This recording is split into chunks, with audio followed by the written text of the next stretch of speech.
잠시 쉬셨나요? 계속해서 또 힘을 내서 저희가 가게 되기를 바랍니다. 이번에 나눌 주제는 은혜 때 구원의 날이라는 주제인데요. 100페이지에서 102페이지에 나오는 이야기입니다. 한번 교재를 먼저 펴놓으시고요. 종을 통해 이루어지는 구원의 모습은 무엇인가? 라는 것입니다. 하나님께서 우리와 함께 계시는 것이 바로 은혜죠. 그리고 하나님이 우리를 구원해 주시는 것도 또한 은혜입니다. 그것을 우리가 꼭 기억해야 된다는 것, 그것을 잊는 날이 있어서는 안 된다는 것이 가장 중요한 것 같습니다. 본문을 한번 저희가 읽어볼까요? 또 앞부분, 교재 앞부분에 보시면 92페이지에 49장 8절이 나옵니다. 49장 8절의 말씀을 읽어볼게요. 여호와께서 이렇게 말씀하신다.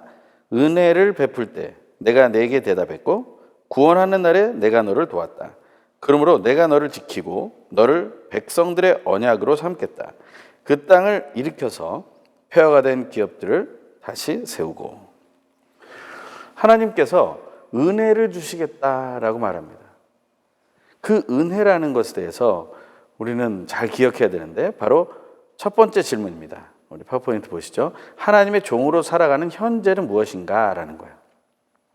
이 현재는 거기 보니까 종의 사역과 헌신을 사람들에게 인정받지 못한다 이런 얘기가 나옵니다. 한번 100페이지에 반괄호 1번을 한번 읽어보겠습니다. 비록 종의 사역은 사람들에게 인정받지 못한다 할지라도 하나님은 그 사역의 수고와 헌신을 인정하시고 미래에 많은 사람으로 하여금 이 사실을 알게 할 것을 예언하고 있다라는 거예요. 우리가 하는 일에 대해서 인정받지 못할 수 있습니다. 하지만 하나님이 인정하시는 것으로 만족할 수 있어야 된다는 것이죠. 우리는 인정 욕구가 있습니다. 하지만 잘못된 인정 욕구가 있죠. 가인과 아벨 같은 경우가 그렇습니다. 가인은 하나님께 자기가 바른 예배를 드리지 못했음에도 불구하고 자기의 재물과 자기 예배를 받지 않으신 것에 대해서 분노하게 되죠. 하지만 하나님은 가인에게 벌을 주시지 않습니다.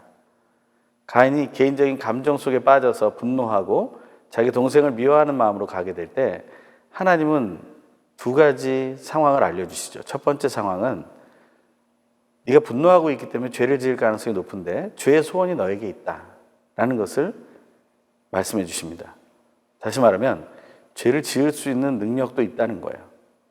이미 그것은 아담과 하와 사건을 통해서 그 자녀에게 임한 것입니다. 그럼에도 불구하고 하나님은 또 이런 말씀을 하시죠. 죄의 소원은 너에게 있으나 너는 죄를 다스릴지니라. 죄를 다스리는 능력을 주세요. 하지만 가인은 죄를 다스리는 능력을 사용하지 않고 죄를 짓는 능력을 사용하게 됩니다.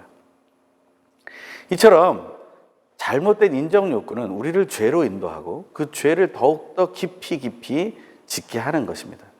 우리가 하나님의 종으로서, 하나님의 사역자로서, 또 하나님의 일을 맡은 책임자로서 우리가 쓰임받게 될 때 아주 중요한 태도는 하나님께서만 인정해 주시면 된다는 것을 믿는 것입니다.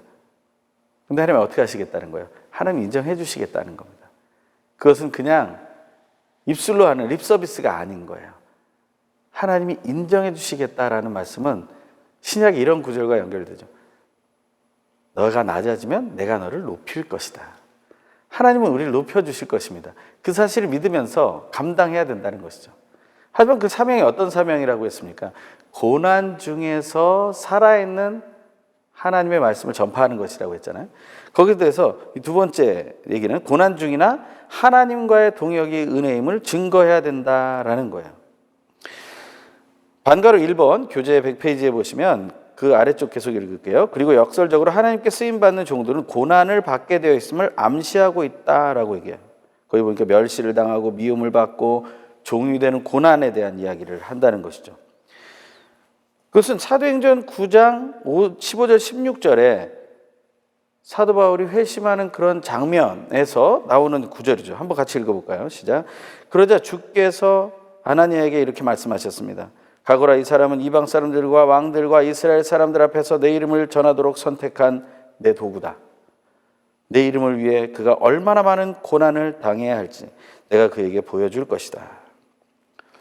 저는 예전에 이 구절을 처음 이렇게 마음에 와닿게 되었을 때 이 구절이 얼마나 무서운 구절이었는지 몰랐습니다.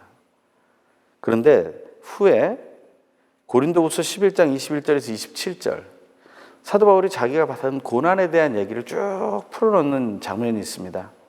그 장면을 보면서 이게 얼마나 무섭고 두려운 선포였는가 하는 것을 알았어요. 그러고서는 제가 경험했던 어떤 고난은 고난이 아니구나라는 생각을 하게 됐습니다.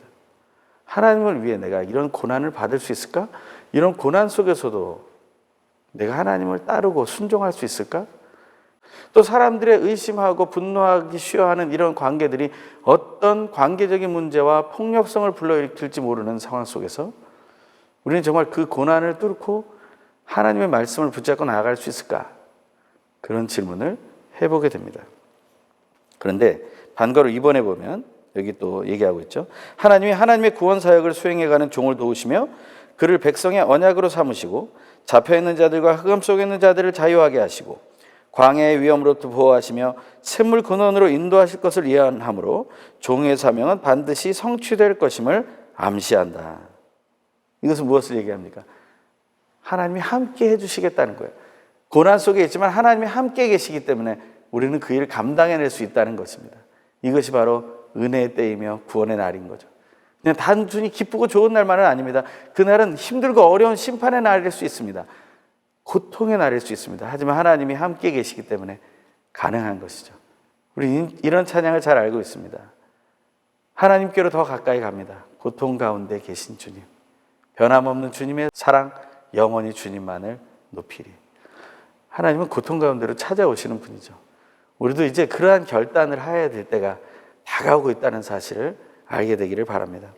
파이프드 두 번째 이야기는요, 이스라엘을 향한 하나님의 은혜와 구원에 대한 얘기가 나옵니다. 그것은 하나님과 예루살렘의 세 번의 대화를 이야기하고 있는데요. 그것은 101페이지 3번에 1번, 괄호 1번 안에 나옵니다. 첫 번째 대화에 보면요, 그 전체 제목은 하나님은 예루살렘을 잊지 않으신다라는 그런 내용인데요. 한번 읽어보겠습니다. 예루살렘이 나를 버렸고 잊으셨다라는 질문에 하나님은 예루살렘을 잊지 않으셨다라고 답하신다. 하나님의 긍휼하심이 드러난다는 것이죠. 하나님은 절대 잊지 않으십니다. 나는 결코 너를 포기하지 않으리라. 제가 이런 고백을 들을 때 너무나 감사했어요. 저도 저를 포기하고 싶을 때가 있는데 하나님이 저를 결코 포기하지 않으신다고 말씀하시는 거예요. 물론 성경에 쓰여 있는 말이죠. 하지만 그것을 내가 믿게 되었을 때 그것은 저에게 너무나 큰 은혜가 된 것입니다. 그래서 이런 찬양들이 이해되기 시작했어요. 나보다 나를 더 사랑하시는 하나님. 하나님은 긍휼하심으로 우리를 절대 잊지 않으십니다. 두 번째 이야기는 무엇입니까? 바로 두 번째 대화, 반가로 2번을 읽어보죠. 두 번째 대화에서 반복되는 세 가지 질문, 낳았는고, 양육하였는고, 생겼는고 라는 그런 질문에 대해 하나님의 주권적 능력으로 이스라엘이 바벨론 포로 상태에서 벗어나 예루살렘으로 돌아올 뿐만 아니라 번성하게 될 것을 예언하고 있다라는 거예요. 다시 말하면 그 파워포인트 자료에 이스라엘의 회복과 구원은 열방의 교훈이 된다는 것입니다. 하나님의 뜻이 이렇게 이루어진다는 것이죠. 그것에 대한 이야기들이 그 뒤로 연결됩니다. 102페이지. 이 질문들에 대해 하나님은 이스라엘을 회복시키시는 구원 사역을 열방들에게 하나의 교훈과 표대로 세우시고 이스라엘 자손이 원방으로 돌아오게 될 것을 예언하고 계신다.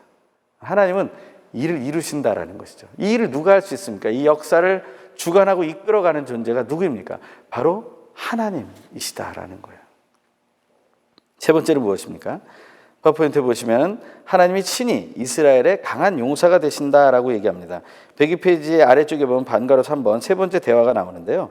어떻게 도로 빼앗으며 어떻게 건져낼 수 있으랴라는 24절의 질문에 하나님은 예루살렘을 대항하는 모든 세력을 패하실 것을 약속하신다. 이를 위해 하나님은 이스라엘을 위한 강한 용사가 되어 그들을 친히 회복시키시고 보호하실 것이다. 그 아래도 읽죠. 이로 인해 모든 사람이 나 여호와가 내 구원자, 내 속량자, 야곱의 강한 자임을 알게 될 것을 선포하신다. 하나님은 친히 강한 용사가 되셔서 우리의 힘이 되어주십니다. 하나님만 따라가면 되는 것이죠. 대장 되신 예수라는 그런 찬양들이 있지 않습니까? 우리의 대장 되신 예수 그리스도를 붙들고 나아가는 우리는 부하 군사들인 거죠. 그것을 우리가 확신하면서 믿음의 승리를 누리길 소망합니다. 그 다음 주제로 넘어가 보죠.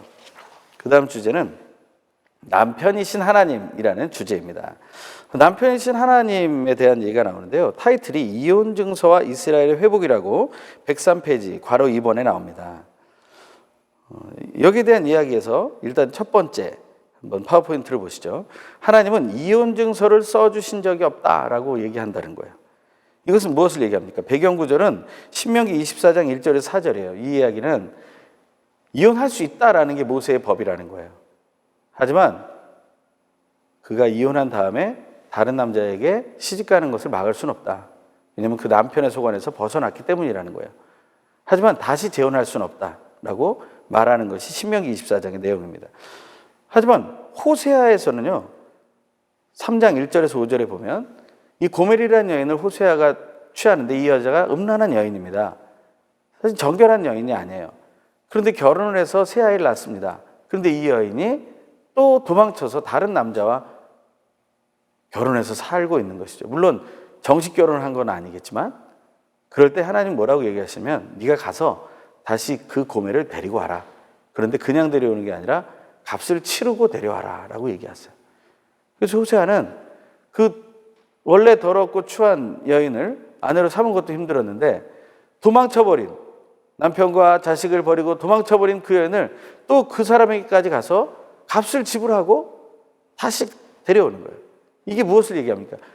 이 음란한 세대인 이스라엘을 하나님께서 버리지 않으시고 계속 붙잡고 가신다는 거예요. 그러니까 이혼 증서를 써주신 적이 없어요. 이혼한 것처럼 밖에는 보일지 모르겠습니다. 별거를 하고 있고 떨어져 살고 다른 남편이 있는 것 같고 뭔가 맞지 않는 것 같죠. 그런데 하나님은 그렇게 말씀하신 게 아니에요. 하나님은 이혼 증서를 써주신 적이 없다라는 의미는 또한 아내된 이스라엘의 잘못으로 하나님과의 관계가 깨진 것이다라는 거예요. 이것을 너무 중요하게 생각해야 됩니다. 그 이야기는 103페이지 반가로 2번에 잘 나와 있어요. 한번 보죠. 하나님은 이스라엘에게 이혼 증서를 써주신 적이 없다는 말은 무슨 의미인가 했을 때 그 두 번째 이야기. 동시에 그 관계가 깨진 잘못이 남편 되신 하나님께 있는 것이 아니라 아내된 이스라엘에게 있음을 말하고 있는 것이다. 이혼 증서와 이스라엘의 회복이라는 이 주제를 다시 한번 저희가 살펴보면 하나님은 이스라엘이 파멸과 고난을 겪고 구원에 이르게 될 것이다 라고 말씀하고 계시는 거예요. 우리가 파멸하고 고난이 오면 끝났다고 생각하지 않습니까? 하지만 하나님은 다시 세우기 위한 과정을 밟고 계신다라는 것이죠. 어떤 재련 작업이 있어야지 더 온전한 성과물이 나오는 것처럼 그러한 과정을 얘기하고 계신다라는 겁니다. 두 번째는 무엇입니까? 이스라엘의 고난은 불순종과 죄악의 징계인 거예요. 앞에서 얘기한 것처럼 아내된 이스라엘의 잘못으로 하나님의 관계가 깨진 것이지 하나님 먼저 버리신 적이 한 번도 없는 거예요. 그리고 또한 우리가 반가로 2번에서 읽지 않은 부분인데요. 이혼한 관계가 아니라 언제든지 회복이 가능한 상태에 있음을 분명히 밝히고 계신다는 거예요. 호세아가 고멜을 데리고 왔던 것처럼 이혼이 아닌 언제든지 회복이 가능한 상태. 이것이 정말 은혜라는 것이죠.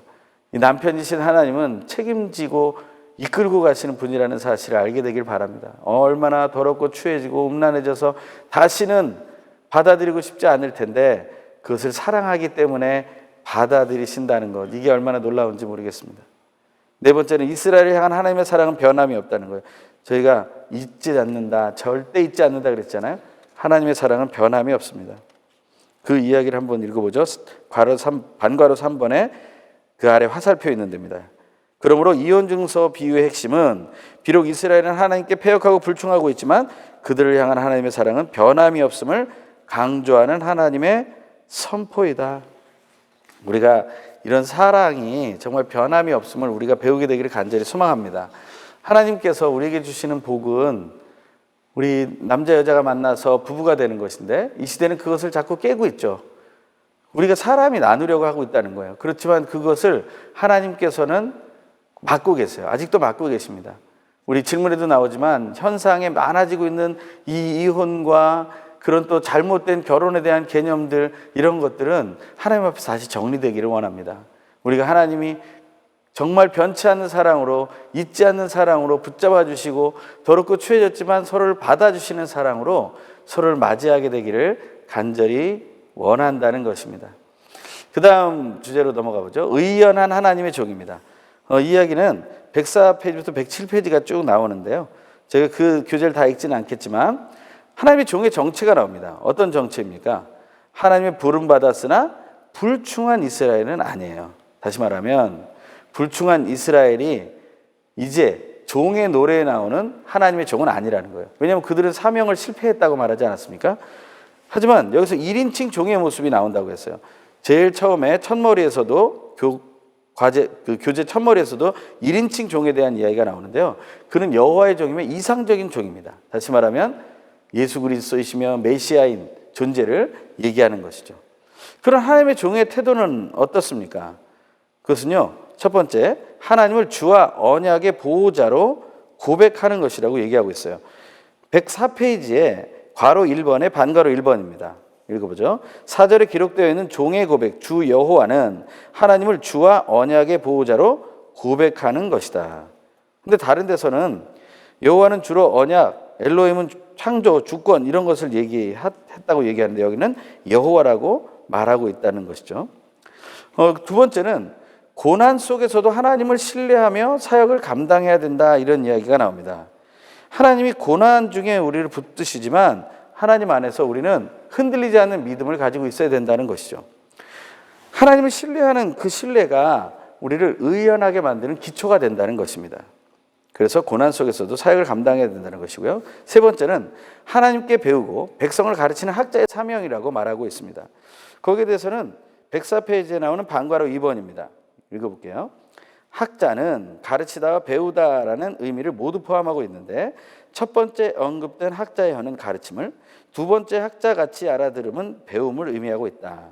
백성에게는 가르치는 자 입장에서 하나님의 말씀을 선포하고 하나님을 향해서는 배우는 자 입장에서 하나님의 말씀을 듣고 깨닫는 것이 필요하다고 말해주고 있는 것이다. 즉 여호와의 종은 여호와의 제자로 여호와의 말씀을 선포하는 자이다 라고 했습니다. 우리가 이 사실을 기억해야 된다는 것이고요. 마지막으로 의연한 하나님의 종의 주제처럼 구체적인 고통 속에서도 의연한 모습을 보여주는 모습이다라고 종의 태도를 얘기하고 있어요. 그것에 대해서는요, 104페이지 반괄호 3번입니다. 특히 하나님은 죄의 세력에 짓눌려 궁고하고 궁핍한 자를 그의 종을 통해 보살피고 격려하며 구원하기를 원하고 계심을 보여준다. 힘들고 어려운 사람을 도와주기 위해서 그 안에 들어가면요, 같이 고통당하게 되어 있다는 것이 전제되어 있다라는 것입니다. 근데 종이 고난을 겪게 되어 있는 것에 대해서 또 105페이지에서 계속 얘기하고 있는데요. 거기 보면 이런 얘기를 하고 있습니다. 괄호 2번에 반괄호 1번입니다. 6절은 고난당하는 종의 모습을 보다 구체적으로 표현하는 것으로 두 번째 종의 노래인 49장 4절과 7절에서 보이는 종의 정신적 고난이 육체적 핍박과 수욕으로 확대된 것을 알 수 있다 했습니다. 문맥의 흐름으로 볼 때 종이 겪는 순환은 저희가 다음에 배울 53장에서 더 구체적으로 극치에 다다르게 된다고 얘기하고 있고요. 1인칭 종의 고난은 또 3인칭 종의 고난과 다르다라는 그런 이야기인데요. 이거 뭐냐면 바로 진짜 나오는 메시아, 진짜 예상하고 있는 이상적인 종의 모습으로서의 종의 노래에 나오는 메시아가 아니라 진짜 실제로 이 땅에 오신 예수 그리스도를 상징하죠. 그 3인칭으로 된 종의 고난은 대속적인 죽음으로 아주 큰 고통을 얻게 된다는 거예요. 그게 바로 53장에 나오는 그대로가 이루어지게 된다는 거죠. 반가로 2번을 보면 종은 사람들에게 정신적 수모뿐 아니라 육체적 고통을 당하는 가운데서도 하나님의 종으로서 의연한 모습을 보이고 있다는 점을 주목해야 된다라고 얘기합니다. 내가 나를 때릴 때 내 등을 내주고 뺨을 내주고 얼굴을 가리지 않는다, 이런 당당함을 보여준다는 것이죠. 이것은 쉽지 않은 이야기입니다. 하지만 우리가 이 말씀을 우리가 믿음으로 받게 되기를 소망합니다. 이제 마지막 주제입니다. 순종과 불순종이라는 주제인데요. 순종하는 자와 불순종하는 자에 대한 이야기는 계속해서 성경에 반복되고 있습니다. 교재는 107페이지인데요. 107페이지를 한번 펴보시죠. 이 마지막 부분, 하나님의 도우심으로 승리하는 그 승리가 선포되어 있는 가운데 우리는 순종할 것인지 불순종할 것인지, 믿을 것인지 의심할 것인지 주저할 것인지를 우리는 결단할 때가 되었다는 것입니다. 순종하는 자, 불순종하는 자는 파워포인트에 보시면 하나님을 경외하며 의뢰하는 자가 순종하는 자일 것이고요. 하나님을 대적하는 자가 불순종하는 자의 표시일 것입니다. 하지만 우리는 어떤 선택을 하게 될 것인가? 우리는 그 마지막을 좀 보면서 선택을 한번 해보자라는 것입니다. 지혜로운 선택은 그 마지막을 봤을 때 정말 이기는 쪽으로 가야 되지 않겠습니까? 그 과정이 아무리 좋다 할지라도 마지막에 그렇게 되지 않는다면 그것은 너무나 힘들고 어려운 일이겠죠. 그것을 우리는 기억해야 될 것입니다. 첫 번째는 하나님의 복은 반드시 임한다는 것입니다. 오늘 107페이지에 2번에 나오는 순종하는 자, 불순종하는 자의 교제를 보시면 나와 있습니다. 두 번째는 낙심과 절망 속에 있는 성도를 격려하고 위로하는 삶을 누리게 될 것이다. 선행이죠. 아름다운 일을 하는 것입니다. 다른 사람을 죽이고 괴롭게 하는 일을 하는 것이 아닙니다. 세 번째는 순종하게 되면 구원의 대열에 동참하게 된다는 거예요. 하지만 불순종하면 어떻게 됩니까? 자기가 피워놓은 횃불에 망하게 된다는 거죠. 어떠한 길을 가기 원하십니까? 우리는 하나님께서 우리를 부르셔서 종으로 만드실 때 우리는 그냥 별것도 아닌 허드렛 일만 하는 종이라고만 생각할지 모르겠어요. 하지만 그렇지 않습니다. 하나님의 전능하신 능력이 임하는 것이고요. 하나님이 결코 포기하지 않고 잊지 않으시고 그 사랑을 변치 않으세요. 우리가 아무리 곁길로 나가고 타락하고 음란한 삶으로 나아갈지라도 다시 하나님은 돌아오게 하시고 승리의 자리로 인도하신다는 것입니다. 우리는 어떤 모습을 선택해야 할까요? 순종입니까? 불순종입니까? 우리는 함께 믿음으로 순종을 선택하는 믿음의 종, 하나님의 사역을 맡은 책임자들로 쓰임받기를 간절히 소망합니다. 함께 기도하겠습니다. 하나님 감사와 찬양을 드립니다. 오늘도 하나님의 귀한 말씀을 나누며 하나님의 놀라우신 구원의 역사를 보았습니다. 그 일에 동참할 수 있다는 것만으로, 부름을 받게 되었다는 것만으로, 사명을 얻었다는 것만으로 우리는 감사하며 감격하게 되는 것을 우리가 모두 나누게 되기 원합니다. 하나님, 우리의 모든 기도를 들어주시고 우리의 중심을 살피셔서 순종을 선택하는 지혜를 누리게 하여 주시옵소서. 또 한 주간도 지켜주실 하나님을 찬양하며 우리의 구원자 되신 예수 그리스도의 이름으로 간절히 기도합니다. 아멘. 이제 또 다음 주에 저희가 다시 뵐 텐데요. 한 주간 지내면서 열심히 공부하시고 또 기쁨을 누리시길 간절히 소망합니다. 다음 주에 뵙겠습니다. 감사합니다.